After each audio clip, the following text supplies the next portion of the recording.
ओम श्री गणेशाय नमः। ओम श्री गणेशाय नमः। जय श्री गणेश। ओम नमः शिवाय। ओम नमः शिवाय। भस्म शब्दार्थ एवं हि शिवः पूर्व तथा करोत् यथा स्वविषयते से राजा सारं गृहाति यत्करम् यथा मनुष्याः सस्यादीन्दग्ध्वा सारं भजन्ति वै यथा हि जाठराग्निश्च भस्यादि विविधान् बहून् दग्ध्वा सारतरं सारात् स्वदेहं परिपुष्यति तथा प्रपञ्चकर्तापि शिवः परमेश्वरः स्वाधिष्ठेय प्रपञ्चस्य दग्ध्वा सारं गृहीतवान् दग्ध्वा प्रपञ्चं तद्वस्म स्वात्मन्यारोपयेच्छिवः उद्धूलनस्य व्याजेन जगत्सारं गृहीतवान्।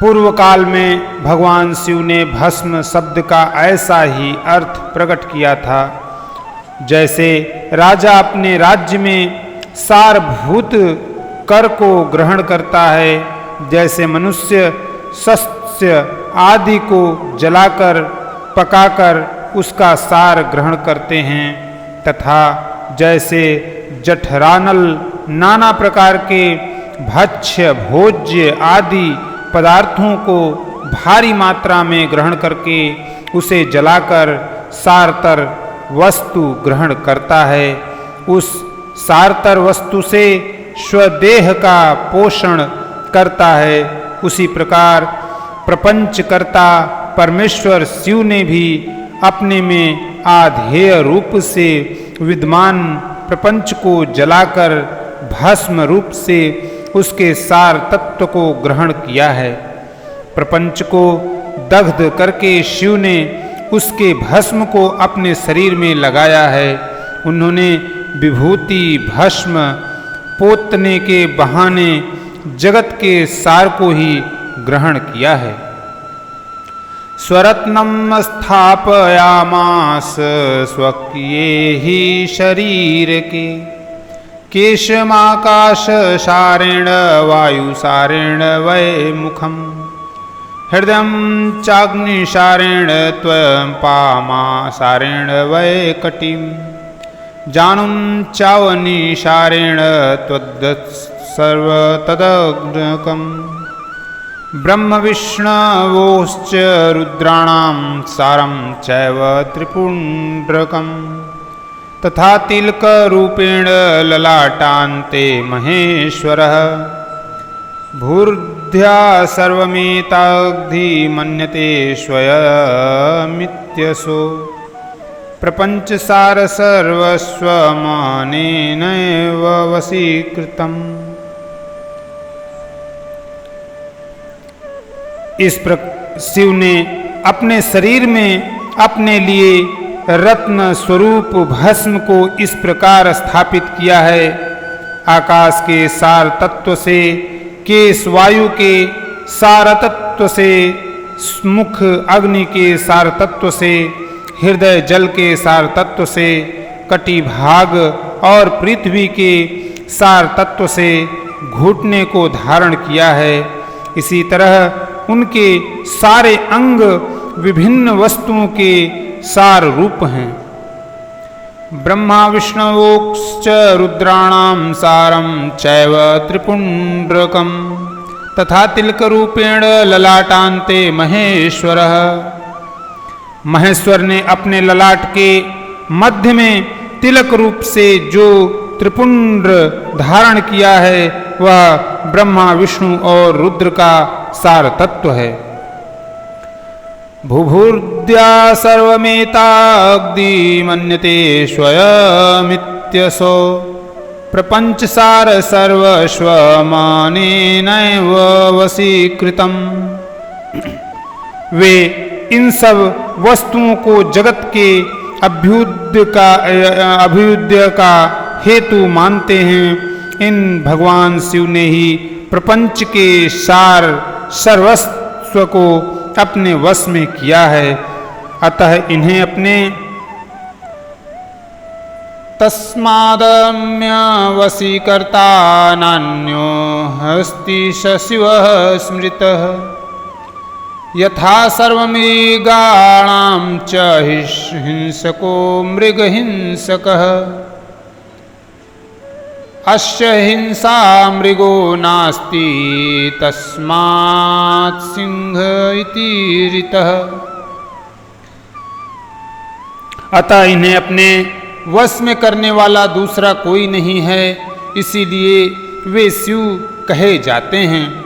जैसे समस्त मृगों का हिंसक मृग पशु सिंह कहलाता है और उसकी हिंसा करने वाला दूसरा कोई मृग नहीं है, अतएव उसे सिंह कहा गया है।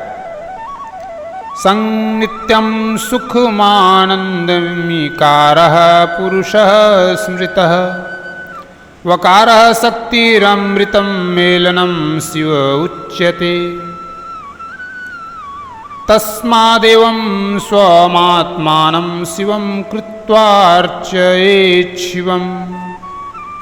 तस्मादुज्ज्वलनं पूर्वं त्रिपुण्ड्रं धारयेत् परम्। पूजा काले ही शैलम शुद्ध अर्थ निर्जलम भवेत। साकार का अर्थ है नित्य सुख एवं आनंद। इकार को पुरुष और वकार को अमृत स्वरूप का शक्ति कहा गया है। इन सब का सम्मिलित रूप ही शिव कहलाता है। अतः इस रूप में भगवान शिव को अपनी आत्मा मानकर उनकी पूजा करनी चाहिए। साधक पहले अपने अंगों में भस्म लगाए, फिर ललाट में उत्तम त्रिपुंड्र धारण करे। पूजा काल में सजल भस्म का उपयोग होता है और द्रव्य शुद्धि के लिए निर्जल भस्म का।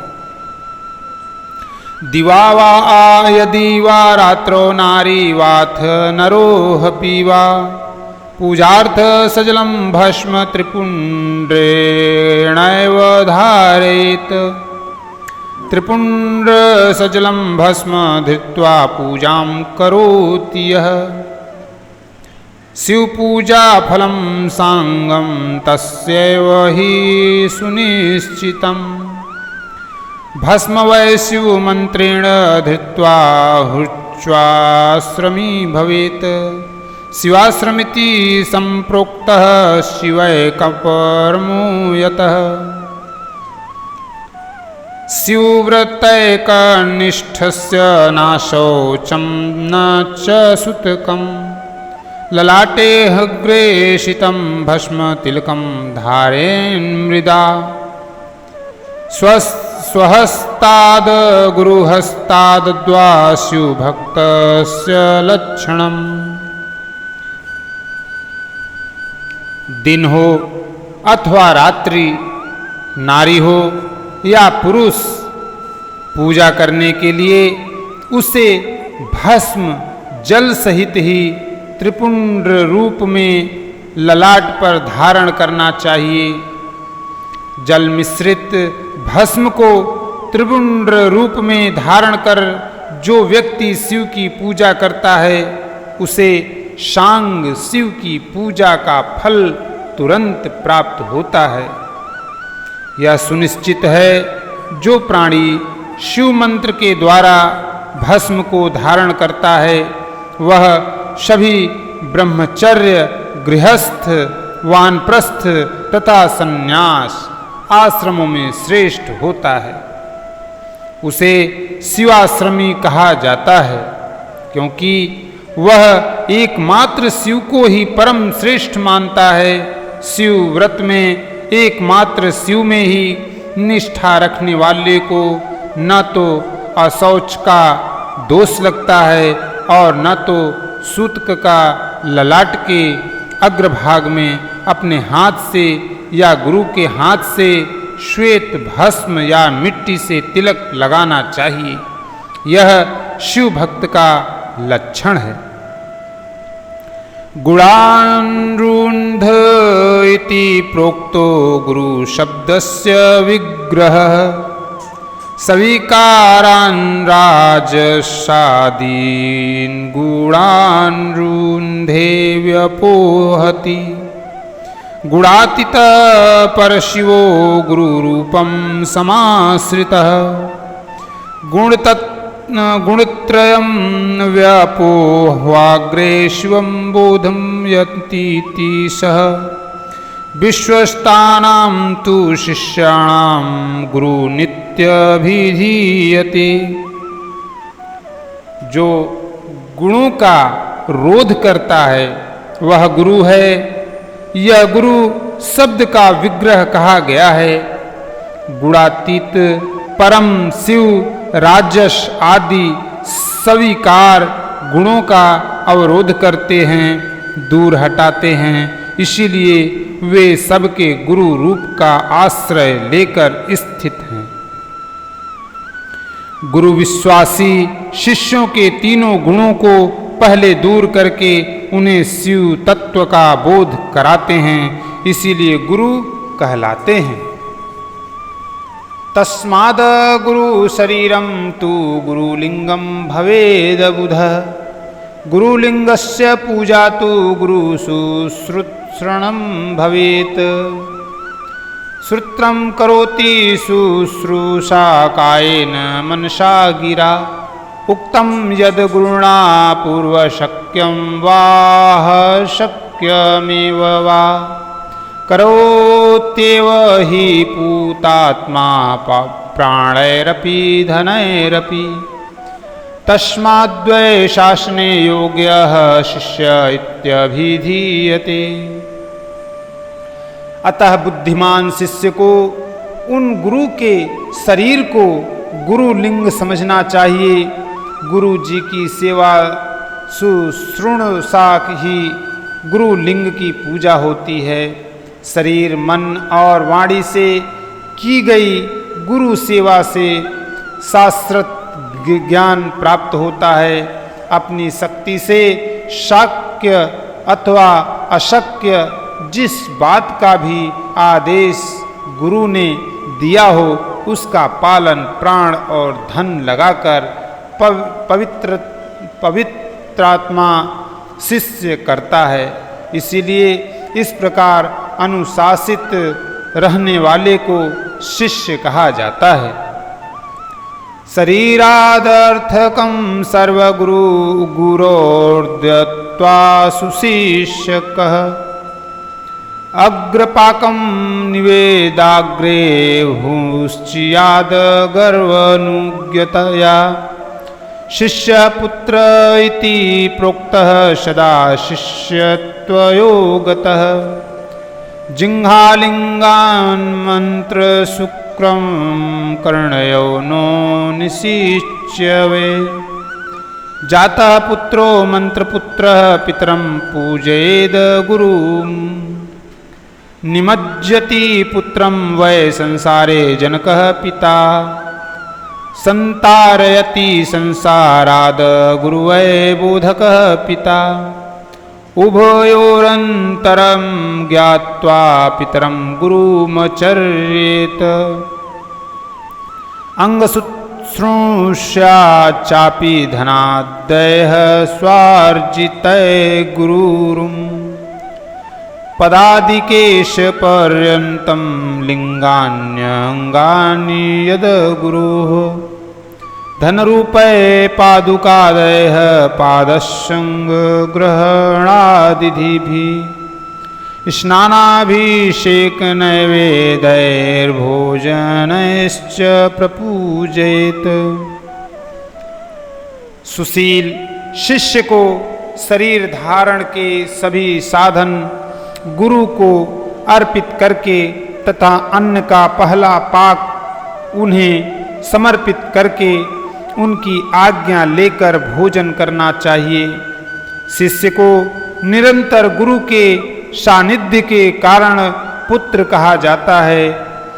जिह्वारूप लिंग से मंत्र रूपी शुक्र का कान रूपी योनि में आधान करके जो पुत्र उत्पन्न होता है उसे मंत्र पुत्र कहते हैं। उसे अपने पिता स्वरूप गुरु की सेवा करनी ही चाहिए। शरीर को उत्पन्न करने वाला पिता तो संसार प्रपंच में पुत्र को डुबोता है। ज्ञान देने वाला गुरु रूप पिता संसार सागर से पार कर देता है। इन दोनों पिताओं के अंतर को जानकर गुरु रूप पिता की अपने कमाए धन से तथा अपने शरीर से विशेष सेवा पूजा करनी चाहिए। पैर से केश पर्यंत जो गुरु के शरीर के अंग हैं उनकी भिन्न भिन्न प्रकार से यथा स्वयं अर्जित धन के द्वारा उपयोग की सामग्री प्राप्त कराकर अपने हाथों से पैर दबाकर स्नान अभिषेक आदि कराकर तथा नैवेद्य भोजन आदि देकर पूजा करनी चाहिए। गुरु पूजैव पूजा साक्षिवस्य परमात्मनः गुरु सेवा तु यत्सर्वमात्मशुद्धिकरी भवेत्। गुरोः शेषः शिवोच्छिष्टं जलमन्नादिनिर्मितम् शिष्याणां शिवभक्तानां ग्राहां भोज्यं भवेद्वदिजाः। गुरु की पूजा ही परमात्मा शिव की पूजा है। गुरु के उपयोग से बचा हुआ सारा पदार्थ आत्म शुद्धि करने वाला होता है। हे द्विजो, गुरु का शेष जल तथा अन्न आदि से बना हुआ शिवोच्छिष्ट शिव भक्तों और शिष्यों के लिए ग्राह तथा भोज्य है। गुरु की आज्ञा के बिना उपयोग में लाया हुआ सब कुछ वैसा ही है। गुर्वनुज्ञा विरहितं चोरवत्सकलं भवेत् गुरोरपि विशेषज्ञं यत्नाद्वगृहीत वै गुरुम् अज्ञानमोचनं साध्यं विशेषज्ञो हि मोचकः। जैसे चोर चोरी करके लाई हुई वस्तु का उपयोग करता है, गुरु से भी विशेष ज्ञानवान पुरुष मिल जाए तो उसे भी यत्न पूर्वक गुरु बना लेना चाहिए। अज्ञान रूपी बंधन से छूटना ही जीव मात्र के लिए साध्य पुरुषार्थ है। अतः जो विशेष ज्ञानवान है वही जीव को उस बंधन से छुड़ा सकता है। आदौ च विघ्नशमनं कर्तव्यं कर्म पूर्तये निर्विघ्नेन कृतं सांगं कर्म वै सफलं भवेत्।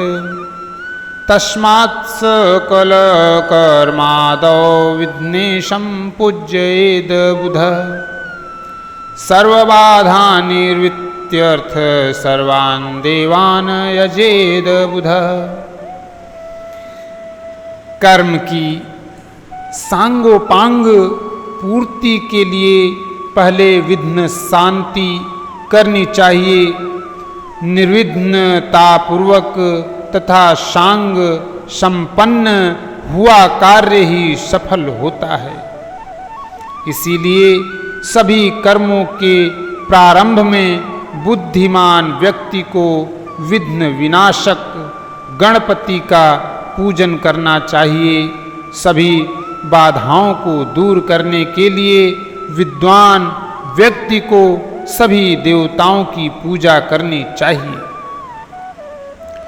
ज्वरादिग्रंथि रोगास्त्र बाधा ह्वाध्यात्मिकी मता पिशाचजम्बुकादीनां वल्मीकाद्विद्वेय तथा अकस्मादेव गोधादिजन्तूनां पतनेऽपि च गृहे कच्छपसर्पस्त्रीदुर्जनादर्शनेऽपि च वृक्षनारीगवादीनां प्रसूतिविषयेऽपि च भविदुःखं समायाति तस्माक्ते भौतिका मताः अमिथ्याशनिपातश्च महामारी तथैव च ज्वरमारी विषुचित्स्वगोमारी च मसूरिका जन्मर्क्षग्रसङ्गक्रान्तिग्रहयोगाः स्वराशिके दुःस्वप्नदर्शनाद्वाश्च मता वैर्वाधिदैविकाः ज्वर आदि ग्रंथि रोग आध्यात्मिक बाधा कही जाती है।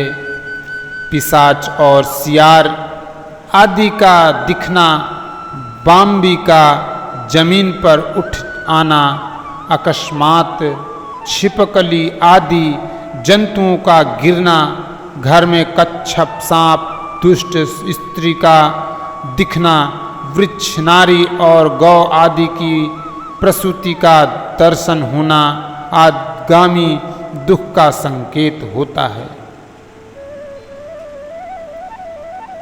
अतः यह आदि भौतिक बाधा मानी जाती है। किसी अपवित्र वस्तु का गिरना, बिजली गिरना, महामारी, ज्वरमारी, जस, हैजा, गोमारी, मसूरी का एक प्रकार का शीतला रोग, जन्म नक्षत्र पर ग्रहण संक्रांति, अपनी राशि में अनेक ग्रहों का योग होना तथा दुःस्वप्न दर्शन आदि आदि दैविक बाधा कही जाती है। सवचाण्डालपतितस्पर्शादन्त गृहे गते एतादृशे समुत्पन्ने भवि दुःखस्य सूचके शान्तियज्ञं तु मतिमान् कुर्यात् दोषशान्तये देवालये हथ गोष्ठे वा चैत्ये वापि गृहागृणे प्रदेशोन्नतधिष्णये वैद्विहस्ते च स्वलङ्कृते भारतमात्रं बृहद्धान्य प्रस्थाप्य परिसृत्य च मध्ये विलिख्य कमलं तथा दिक्षु विलिख्य वै तन्तुना वेष्टितं कुम्भं नवगुल्गुलधूपितम् मध्ये स्थाप्य महाकुंभं तथा द्विष्वपि विद्य विन्यसेत। शव, चांडाल और पति का स्पर्श अथवा इनका घर के भीतर आना भावी दुख का सूचक होता है। बुद्धिमान व्यक्ति को चाहिए कि उस दोष की शांति के लिए शांति यज्ञ करे। किसी मंदिर, गौशाला, यज्ञशाला अथवा घर के आंगन में जहाँ 2 हाथ पर ऊंची जमीन हो, उसे अच्छी तरह साफ करके उस पर एक भार धान रखकर उसे फैला दे। उसके बीच में कमल बनाए तथा कोण सहित 8 दिशाओं में भी कमल बना दे। फिर प्रधान कलश में सूत्र बांधकर तथा गुग्गुल की धूप दिखाकर उसे बीच में तथा दिशाओं में बनाए गए कमलों पर अन्य 8 कलश स्थापित कर दे। शनालाम्रककूर्चादीन् कलशाञ्च यथा शुशु पुरेन्मन्त्रपूतेन पञ्चद्रव्ययुतेन हि प्रसिक्ष्पेन्नवरत्नानि नीलादीन् क्रमशस्तथा कर्मज्ञं च सपत्नीकमाचार्यवरेद्बुध। 8 कलशों में कमल, आम्रपल्लव, कुशा डालकर गंध आदि पंच द्रव्यों से युक्त मंत्रपूत जल से उन्हें भरे। उन समस्त कलशों में नीलम आदि नवरत्नों को क्रमशः डालना चाहिए। तत्पश्चात बुद्धिमान यजमान कर्मकांड को जानने वाले सपत्नीक आचार्य का वर्ण करे। सुवर्ण प्रतिमां विष्णोरिन्द्रादीनां च निक्षिपेत शशिरश्के मध्यकुंभे विष्णुमावाह पूजेत। प्रगादिषु यथा मंत्रमिन्द्रादीन् क्रमशो यजेत। तक्तनाम्रा चतुर्थ्या च नमोहन्तेन यथा क्रमम्। भगवान विष्णु की स्वर्ण प्रतिमा तथा इंद्रादि देवताओं की भी प्रतिमाएं बनाकर उन कलशों में छोड़े। पूर्ण पात्र में से ढके मध्य कलश पर भगवान विष्णु का आवाहन करके उनकी पूजा करे। पूर्व दिशा से प्रारंभ करके सभी दिशाओं में मंत्रानुसार इंद्रादि का क्रमशः पूजन करना चाहिए। उनके नामों में चतुर्थी विभक्ति सहित नमः का प्रयोग करते हुए उनका पूजन करना चाहिए। आवाहनादिकं सर्वमाचार्येणैव कारयेत्। आचार्यरिष्टित्वजयः सार्ध्यनं तन्मन्त्रान् प्रजपेच्छतम्। कुंभस्य पश्चिमे भागे जपान्ते होममाचरेत्। कोटिं लक्षं सहस्रं वा शतमष्टोत्तरं बुधा। एकाहं वा नवाहं वा तथा मण्डलमेव वा यथायोग्यं प्रकुर्वित कालदेशानुसारतः। आवाहनादि सारे कार्य आचार्य द्वारा संपन्न कराए तथा आचार्य और ऋषित्व जो सहित उन देवताओं के मंत्रों को 100 बार जपे। कलशों की पश्चिम दिशा में जप के बाद होम करना चाहिए। हे विद्वज्जनों, वह जप होम करोड़ लाख हजार अथवा 108 की संख्या में हो सकता है। इस विधि से एक दिन, 9 दिन अथवा 40 दिनों में देश काल की व्यवस्था के अनुसार शांति यज्ञ यथोचित रूप में संपन्न करे। समीहोमश्च शान्त्यर्थे वृत्त्यर्थे च पलाशकम्। समिद्नन्नाज्यकैर्द्रव्यैर्नान्मनामन्त्रेण बाहुनेत। प्रारम्भे यत्कृतं द्रव्यं तत्क्रियान्तं समाचरेत्। पुष्याहं वाचयित्वान्ते दिने सम्प्रोक्षयेज्ज्वलः। ब्रह्मान् भोजयेत् पश्चादाहुतिषण्डक्षया। आचार्यश्च हविष्याक्षी ऋत्विजस्व भवेद बुधा। शांति के लिए शमी तथा वृत्ति, रोजगार के लिए फलाश की समिधा से, अन्न घृत तथा सुगंधित द्रव्यों से उन देवताओं के नाम अथवा मंत्रों से हवन करना चाहिए। प्रारंभ में जिस द्रव्य का उपयोग किया हो अंत तक उसी का प्रयोग करते रहना चाहिए। अंतिम दिन पुष्याहवाचन कराकर कलशों के जल से प्रोक्षण करना चाहिए। तत्पश्चात आहुति की संख्या के बराबर ब्राह्मणों को भोजन कराए। हे विद्वानों, आचार्य और ऋषित्विजों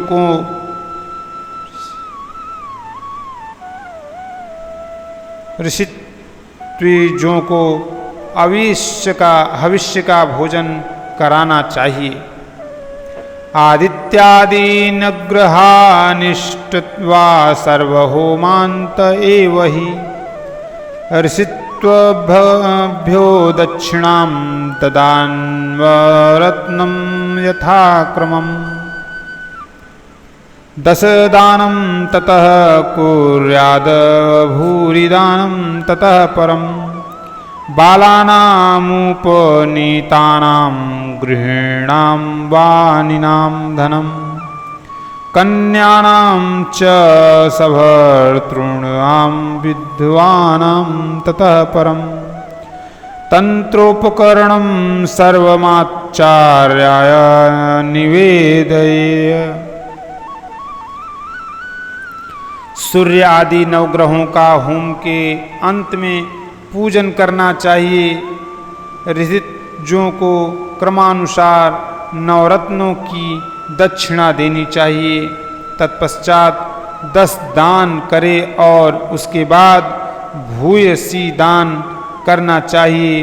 बालक, यज्ञोपवीति, गृहस्थाश्रमी और वानप्रस्थितियों को धन का दान करना चाहिए। तत्पश्चात कन्या, सधवा और विधवा स्त्रियों को देने के अनंतर बची हुई तथा यज्ञ में बची हुई सारी सामग्री आचार्य को समर्पित कर देनी चाहिए। उत्पातानां च मारिणां दुख स्वामी यमः स्मृतः। तस्मादमस्य प्रीत्यर्थ कालदानं प्रदापयेत्। सतनिष्केण वा कुर्यादशनिष्केण वा पुनः। पाशाङ्कुशधरं कालं कुर्यात्पुरुषरूपिणम्। तत्स्वर्णप्रतिमादानं कुर्यादक्षिणया सह। तिलदानं ततः कुर्यात् पूर्णायुष्य प्रसिद्धये। तिलदानं ततः कुर्यात् पूर्णायुष्य प्रसिद्धये। आज्यावेक्षणदानं च कुर्यात् द्व्याधिनिर्वितये। सहस्रं भोजयेद् द्विजप्रान्दरिद्रः शतमेव वा। विक्ताभावे दरिद्रस्तु यथाशक्ति समाचरेत्। उत्पात, महामारी और दुखों के स्वामी यमराज माने जाते हैं। इसीलिए यमराज की प्रसन्नता के लिए काल प्रतिमा का दान करना चाहिए। 100 निष्क या 10 निष्क के परिमाण की पास और अंकुश धारण की हुई पुरुष के आकार की स्वर्ण प्रतिमा बनाए। उस स्वर्ण प्रतिमा का दक्षिणा सहित दान करना चाहिए। उसके बाद पूर्णायु प्राप्त करने हेतु तिल का दान करना चाहिए।